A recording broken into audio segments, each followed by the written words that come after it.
Hey guys, good morning. It is Friday again. Oh, oops. Okay, there we go. Hi Danielle.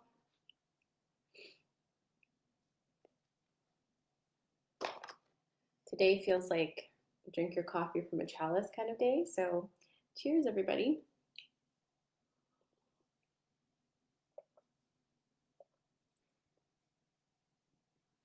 Give everyone a minute to get on here. How's everybody doing this morning?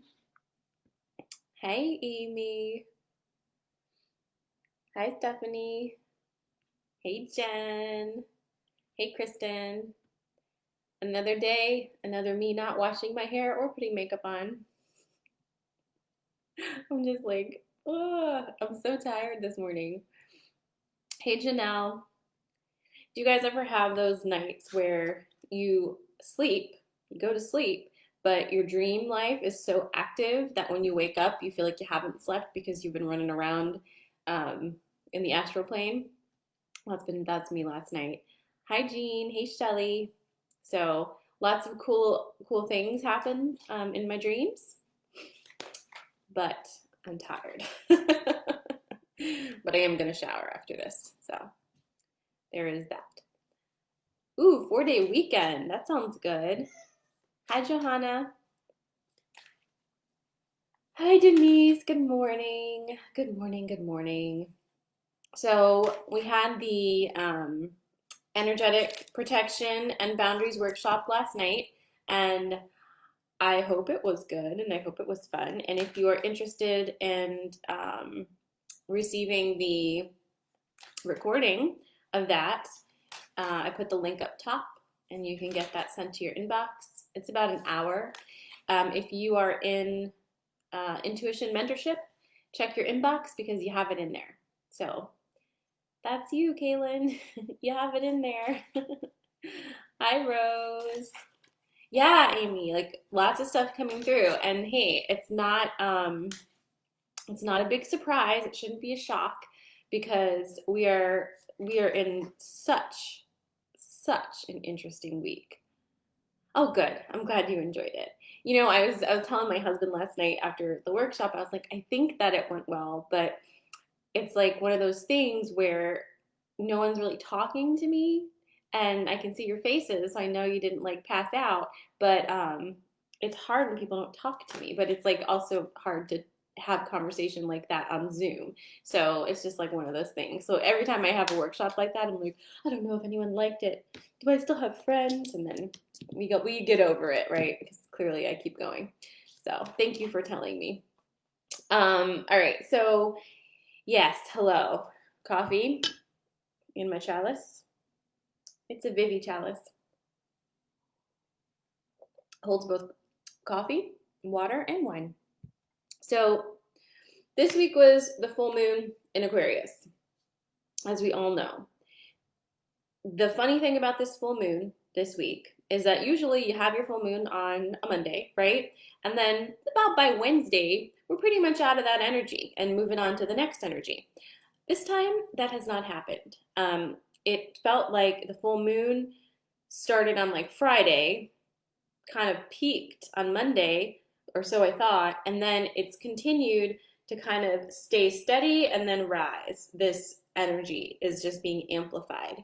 And that has caused some very interesting feelings to come up, very interesting connections to be made, and has stirred up for a lot of people a lot of intense emotions and lots of shedding, lots of releasing, lots of letting go.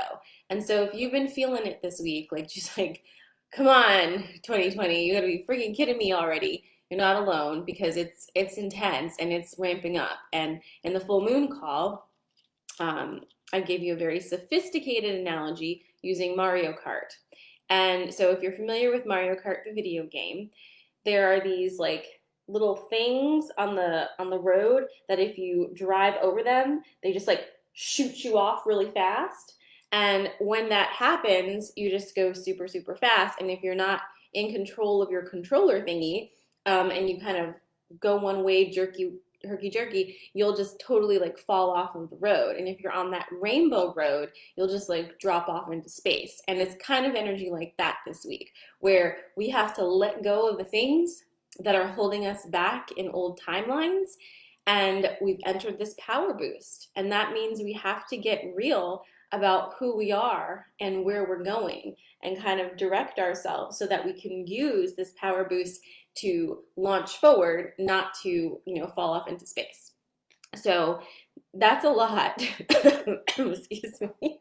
That's a lot and it's intense. So be kind to yourself because it is very intense. Now we're rolling into the Lion's Gate. And I have been seeing 808 for like, I don't know, the past couple months. And it's not until recently that I realized, oh, it's the date. Because 808's a lot of different things. Hey, Tisha. Hey, Crystal. Wave, wave. Hey, Carrie. 808's a lot of things. And last year I had 808 as a recurring number. And so I would always look it up and like try to figure out what it is. And 808's also like that penal code for public disturbance, like from the Outcast song. And then 808 is something to do with business and like all these things. I was like, oh, okay, okay, okay. And then, then it's like, well, it's the freaking Lionsgate and it happens every year. And it's really, really intense. So what gives, everybody, right? Well, let's tap in. It happens every year. This one is super, super big. Super, super, super big. And a lot of us have been feeling it this week, that this weekend is like this. And we all feel like something big's going to happen. We just don't know what it is. But it almost feels like we're getting ready for the party, right? We're like getting our outfits picked out. And we're like thinking about how much fun we're going to have, and we're really super excited about it, and we just don't know what's about to happen, and there's so much anticipation, and it's a weird sensation to have when at the same time we are definitely in the middle of a pandemic, right? So okay, so there's a lot of weird feelings going on. This weekend, after this weekend, nothing is going to be quite the same. So that does not mean you won't know how to navigate your life anymore, because like I think I've said this to you a few times too, we're really good at normalizing weird shit and crazy shit. If you had told us this time last year all the things that had happened in 2020 that were going to happen, we wouldn't have believed you. We would have said that's crazy. That will never happen. But here we are living it and normalizing it. And that's something we need to pay attention to as well. Let's not normalize things that are not okay to normalize. Let's not make things pretty when they don't need to be made pretty, when they should be standing out in stark relief, and we should be saying this is not how we want to live and we don't want to get used to it. So think about those things that in your life that you've been able to normalize and maybe make very pretty, just to kind of get through this time, and just make sure you're not doing that thing where you are kind of glorifying it or making it cool, or I don't know. It's this feeling of like, here's an example for me, and this is my thing with the masks. Okay, I'm just gonna briefly touch on this because I know everybody's a little touchy on the mask situation, but when all of this started, nobody had any masks, right? So everybody was like struggling to find those weird like N95 mask thingies, and then all of the disposable ones appeared and whatever. Okay, then of course people started making masks, and then now Amazon has masks and Walmart has masks, and masks are everywhere, and people are posting pictures nonstop with their different masks and saying, oh my god, your mask is so pretty. Hey, your mask is so pretty. Where'd you get your mask?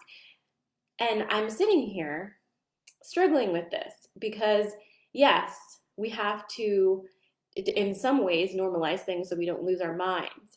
But did you ever pull back and think how fucking weird it is that we're walking around saying, ooh, look how cool your mask is?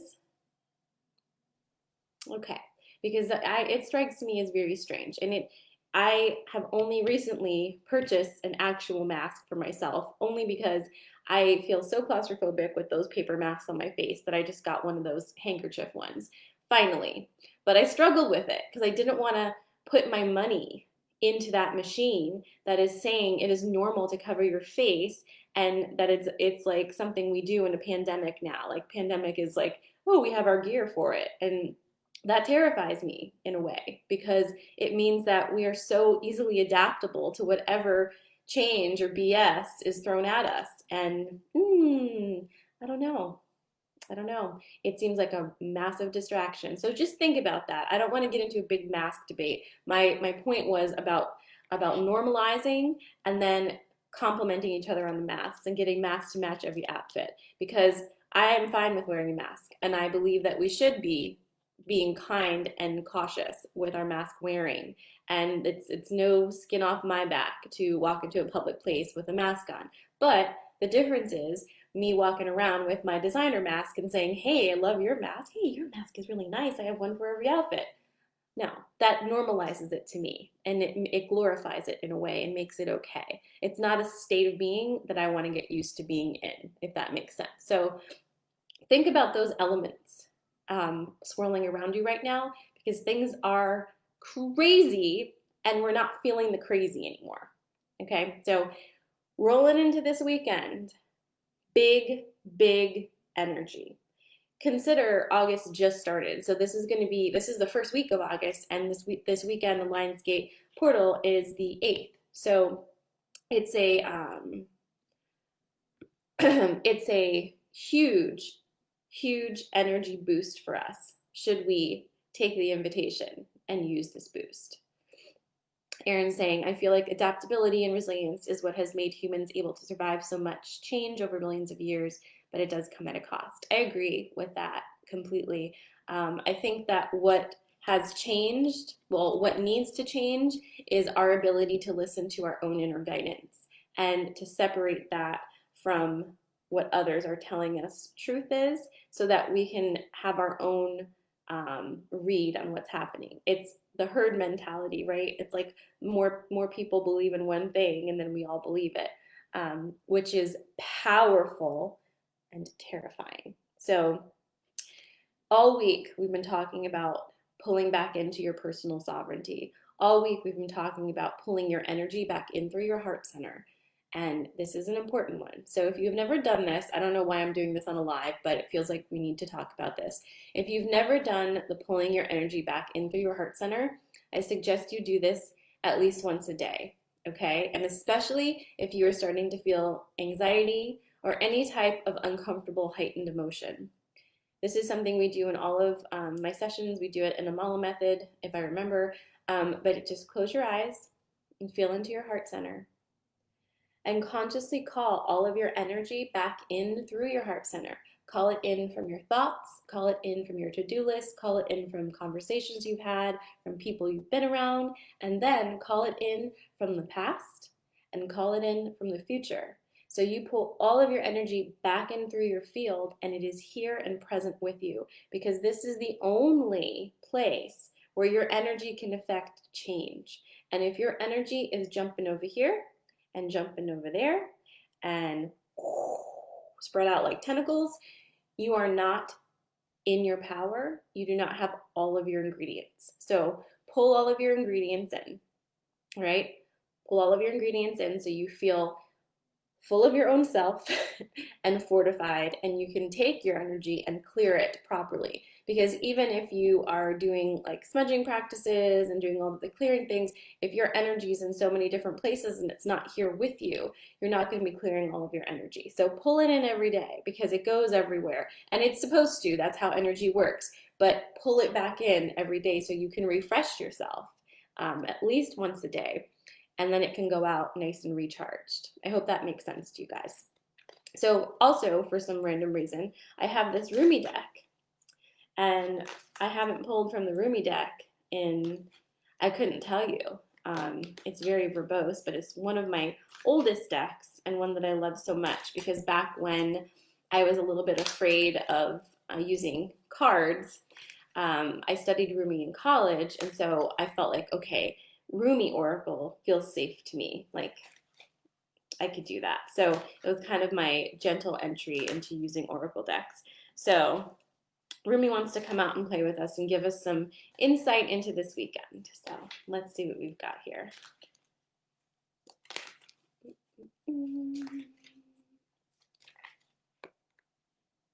Ooh, look at that. Okay. I don't know why my phone keeps doing that. All right, this is number 29, if you're looking at numbers, and it is the right choice. Let's see what he has to say. Stay close to those who know about the heart. Choose the shade of a tree that is in constant bloom. Don't meander aimlessly among the herb sellers and potion vendors. Go directly to the shop that sells nothing but sweets. Don't sit waiting by every boiling pot to have your plate filled. Not every boiling pot is cooking what you want.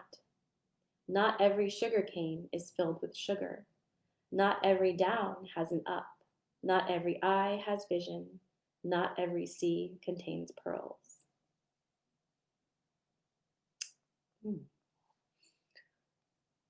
friends, I'm feeling that. Whew. I will post that in the restoration group, and I think there's something else that we need here. Okay. You ready? This oracle comes with a message for you. In your heart, you know what holds meaning for you. You may or may not have a grand vision to go along with that meaning as yet, but deep within, you know what is without value and what holds value for you. You were born with those values intact in your heart, and whatever confusion has arisen for you along the way is just where the values of others have transfused into your own blood.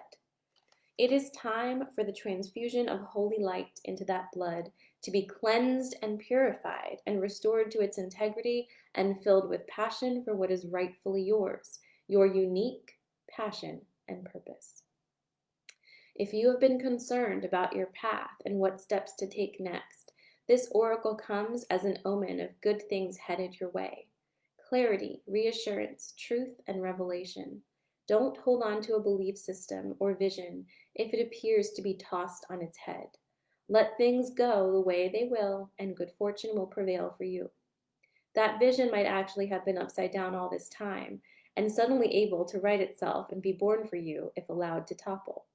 Or perhaps there is a more fulfilling version of your vision lurking in its remnants to be scooped up by your soul with its hawk vision and eagle deftness.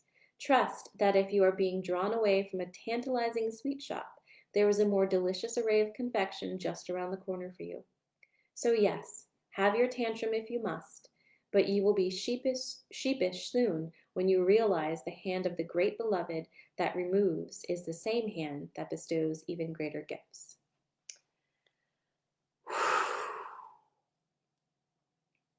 I should just, when I know a card is coming, I should just read the card and not give you my meandering preamble beforehand because they say it so much better. Oh my God, you pulled that for yourself, Erin? I'm not surprised, but I'm continually surprised. So, all right, friends, I will post this I'll post this today. In fact, I think I'm going to post the Rumi poem by itself, and then I'll post the card in the restoration group. It's perfect for this weekend, and it's perfect for this time because the point is, and I think that this is what I've been trying to say all morning, is that we really are in a time now where it's so important to come back into here. I want to know what you think, and I want to know what you feel. And I want to see you doing things in alignment with your own truth. And you want to see me doing the same. We don't all have to think the same. We don't all have to do the same things. In fact, it's best that we don't because our uniqueness, our otherness, all the weird things about us, those are the things that are the most lovable. Those are the things that affect the most change. And those are your magical things. So shine in that. Be exactly who you are. Allow the exterior shells that have been built on top of you so that you all look the same and feel the same and think the same, let them go. You've been fighting them anyway. Let yourself be seen and let us see you so that we can come and celebrate you and be excited to be around your unique energy that gives us permission to be our unique selves as well. So it's a big job, but it's the best job. So as we move into this weekend, celebrate yourself. Be proud of all the things that you have accomplished. Be proud of how you are stepping into your own sovereignty, speaking your truth, and being exactly who you are. And do not be afraid to wake up on any given morning and say, new version's here. Let's see what this one's about. We came here to do this, right? I hope you have an awesome weekend. Sending you lots of love. I'll be back on Monday with the update for that week. And I'm just very excited to have all of you in community, to feel all of your energy, to feel your support, and to feel the love that you are showing towards yourself and showing towards others. It makes me feel really proud, and it makes me feel very honored to be in the company of all of you. So thank you. Have a wonderful weekend. Mwah.